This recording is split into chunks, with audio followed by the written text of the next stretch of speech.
Can I suggest to you then that you were created to solve a problem? Now, let me just say this very quickly. You were born to solve a problem, and you are God's response to a need that he created. In other words, you are the answer to a question God knew they would ask in your generation. Everyone came to earth to manage a problem, to solve a problem for humanity.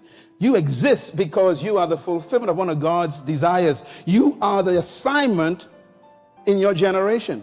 I was born to solve a problem in the world. So were you. I'm not better than you. I'm not a superior. I just found my problem. And my job is to help you find your problem. You were not born just to make a living, pay bills, and die. You were born to actually solve a problem on earth. And you are the solution. By the way, you get paid for the problems you solve. Write that down quick. You see, you don't work really for money, you know. You work for solutions. And then people pay you for solutions. Once you find the problem, you found your wealth. I'm hearing all these layoffs taking place and layoffs. And I'm sitting there going, boy, these people are going to go crazy because that was their life. If your job is your life, I mean, that's your life, then you got to really ask God for revelation fast. Say it with me, I am necessary. Say it loud. Shout it loud. In other words, you are not a mistake. You came to earth and we need you. Whatever you carry, we need. We have to help you find it though. You were born to solve a problem. And if you never find that problem, the problem still exists. The graveyard is filled with people who never solved the problem they were born to solve.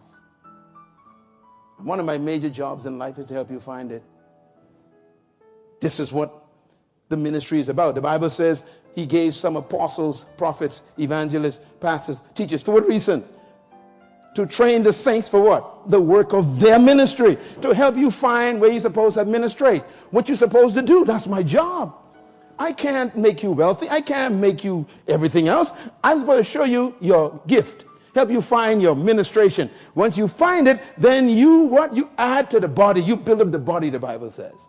Each joint supplies. I like that. Each joint supplies. That means whatever you're supposed to supply the body, we are missing if you don't supply it. You're not a mistake.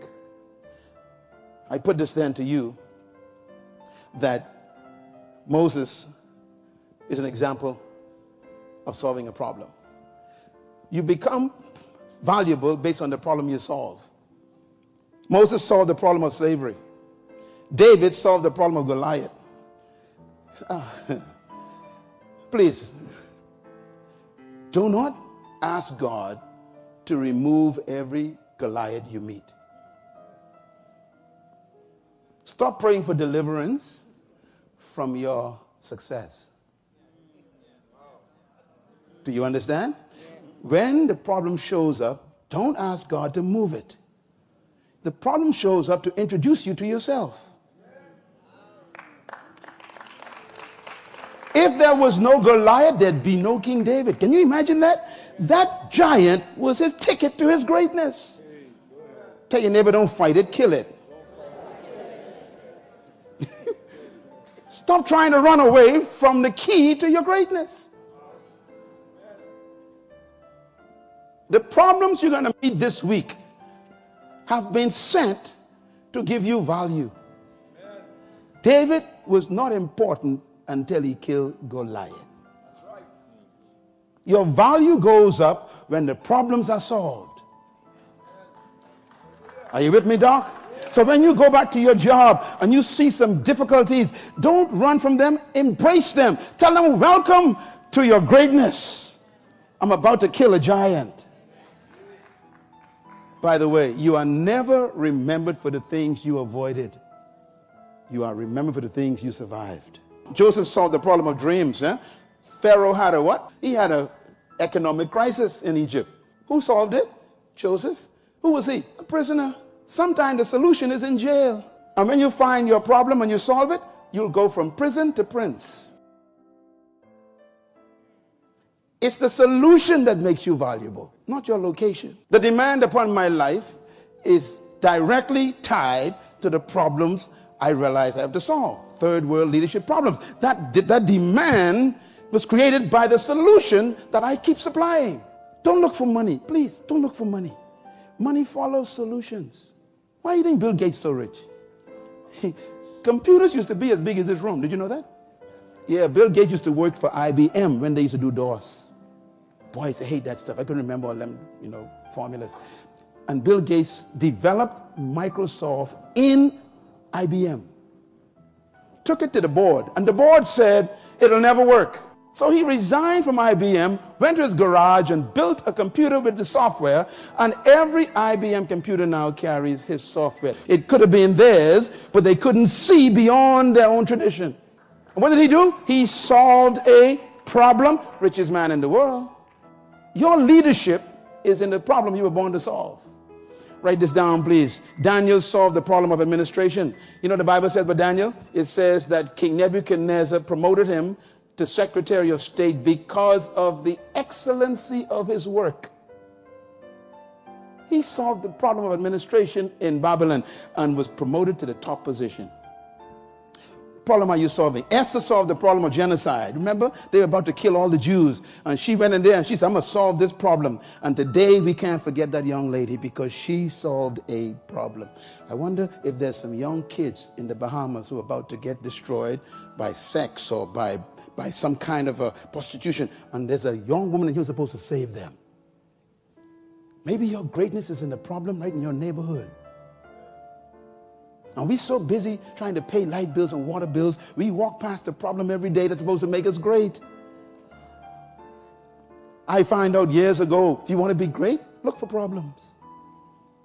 Make a note of this, please. This is very important. Jesus solved the problem of sin. That's why he's so famous. He solved the most important problem on earth.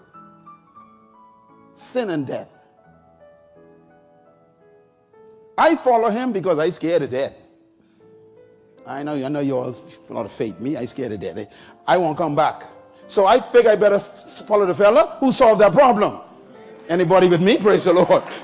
He rose from the dead. I'm going to go with him. Now, Muhammad, I ain't know about him. Confucius, I ain't hear about him. Buddha, I ain't know. But this brother, he rose from the dead. The number one fear of humans is death, and this man solved it.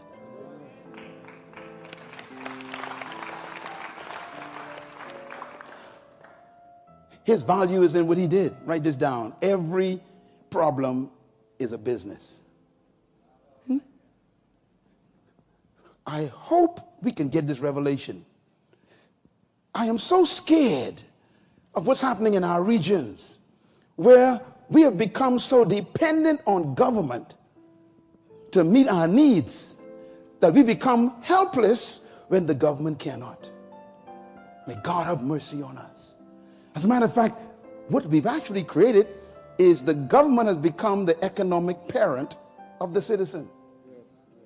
To the point where we don't even think anymore. We just want to be slaves to a governmental machinery. It's called employment. And so most of the governments of our region, they actually run their political program on promising you employment. God never gave Adam a job. Secondly, he never gave Adam anything. He put everything in the things around him. God never gave Adam a chair.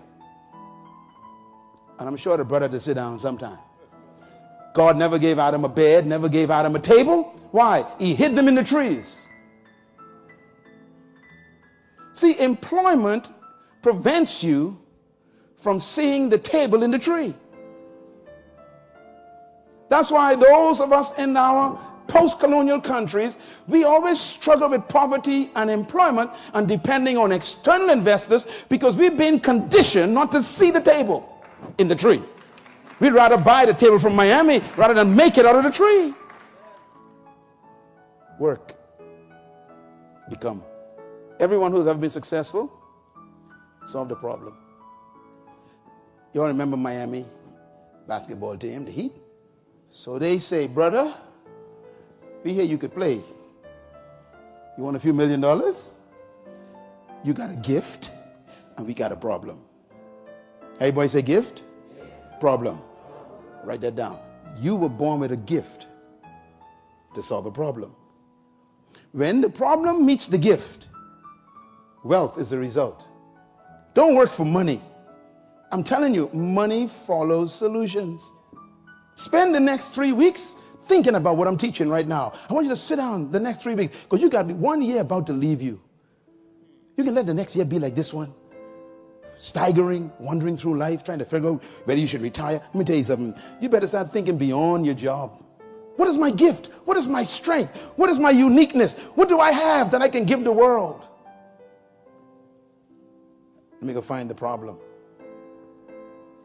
Everybody say, be a business.